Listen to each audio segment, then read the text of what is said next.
لروجاوی کردستان جناج بو هابون آخوا تکوشینه که به هم پادانه مشانده د تواهی قادن جیانی دجی دناوا جوا که د جگرتن د سازین اداری سازین ریخستنی هر وها ده هزار لشکری یا پجده جبو ناسنامه خو هابون آخوا تکوشین خدانه مشاندن تا و دقیق جبو و اراده برخوادتن ناجی به طیبت ام بحثا یا پجده کن یا پجه کو چیروسکک برخوادانی لروجاوی کردستان دماشاندن به طیبت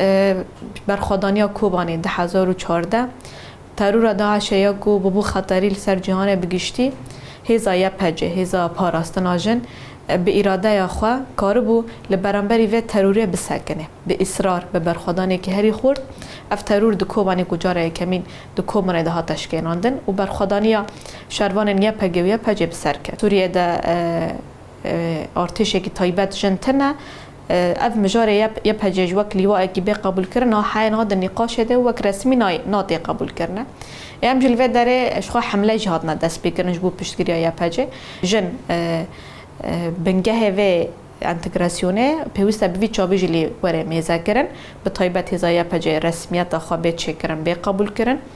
و هر وها جبو ما فیجن بگیشتی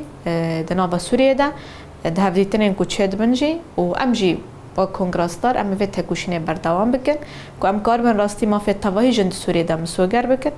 و ام به هفره گل سوریه بگیشتی با آرامی آشتی و بیک دل بیک ره هر کس به زمان خواه به چند داخلش هم کار بنجیان بکن